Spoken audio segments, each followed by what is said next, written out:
Bismillahirrahmanirrahim. Assalamualaikum warahmatullahi wabarakatuh. Kembali lagi dengan saya Salvia Nur. Saya adalah salah satu mahasiswa STAI Nias Gunung Sitoli atau Sekolah Tinggi Agama Islam Nias Gunung Sitoli dengan NIM 204347 Prodi Manajemen Dakwah. Baik, di sini saya akan mencoba mempresentasikan apa itu critical book review dan bagaimana pedoman penyusunan critical book review. Dan apa manfaat membuat critical book review? Pertama-tama, di sini saya akan menjelaskan apa itu critical book. Critical book adalah pada dasarnya critical book review merupakan kegiatan mengulas isi buku dengan menitik beratkan pada evaluasi atau penjelasan, interpretasi, dan analisis mengenai keunggulan dan kelemahan buku, apa yang menarik dari buku tersebut, dan bagaimana isi buku tersebut bisa mempengaruhi cara berpikir dan menambah pemahaman terhadap suatu bidang kajian tertentu. Yang kedua yaitu bagaimana pedoman penyusunan CBR. Penyusunan CBR berdasarkan pada silabus dari dosen mata kuliah psikolog agama. Yang pertama yaitu cover atau judul buku yang akan direview, nama yang membuat tugas CBR, NIM, foto dan membuat tugas, dosen pengampu, logo, nama kampus, prodi, dan tahunnya. Kedua yaitu daftar isi. Ketiga kata pengantar. Dan keempat yaitu bab 1 yaitu pendahuluan, manfaat critical book review, tujuan penulisan critical book review, identitas buku pertama dan identitas buku yang kedua.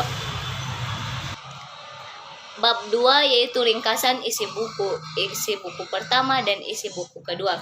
Bab ketiga yaitu pembahasan isi buku, kelebihan dan kekurangan isi buku pertama dan kelebihan dan kekurangan isi buku kedua. Serta bab 4 adalah bab penutup yang dimana kesimpulan dan saran serta daftar pustaka. Dan yang ketiga yaitu apa manfaat membuat critical book review. Yang pertama yaitu memenuhi tugas mandiri psikolog agama oleh dosen pengampu Mualimah Nurbiah Pohan MPD. Yang kedua yaitu menambah wawasan tentang penggunaan ejaan bahasa Indonesia yang baik dan benar. Ketiga yaitu melatih kemampuan untuk menyimpulkan isi dari sebuah buku yang telah dikritik. Keempat, agar pembaca tanggap terhadap hal-hal penting yang ada di dalam buku. Kelima, untuk memahami tentang materi psikolog agama, mulai dari bab pertama hingga bab terakhir.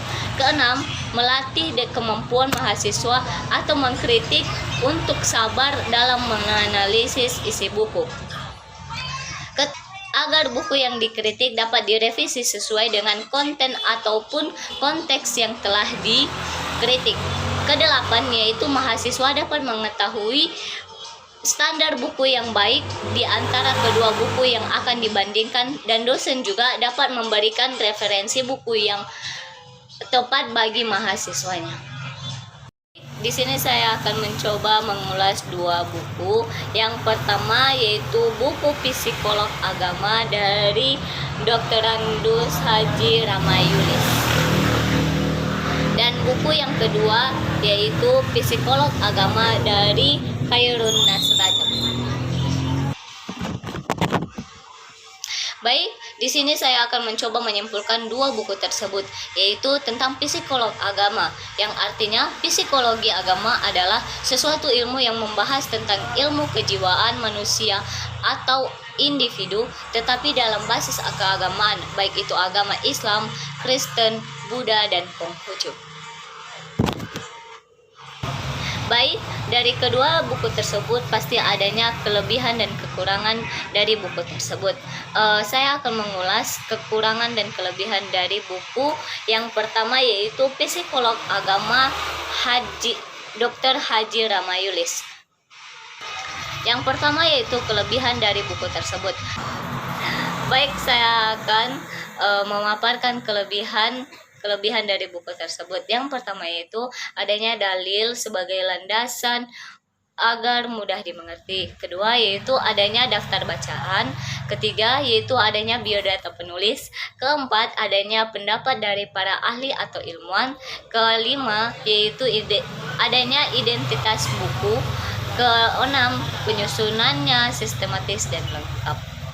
Dan kekurangan dari buku tersebut yang pertama yaitu cover tidak menarik, tidak adanya footnote, tulisan tidak terang atau jelas, dan terakhir yaitu menggunakan kata-kata yang sulit dimengerti. Baik, saya akan mengulas buku yang kedua yaitu Psikolog Agama Khairun Nas Rajab, yang dimana kelebihannya yaitu cover buku menarik, adanya daftar pustaka, tulisan pada buku terang atau jelas. Keempat itu identitas buku ada, serta adanya footnote. Dan kekurangannya adalah tidak adanya biodata penulis, tidak adanya dalil Al-Quran yang memperkuat argumen. Ketiga yaitu isi bab terlalu sedikit, dan keempat yaitu penyusunan judul setiap buku tidak teratur. Baik, demikian presentasi dari critical book yang saya buat.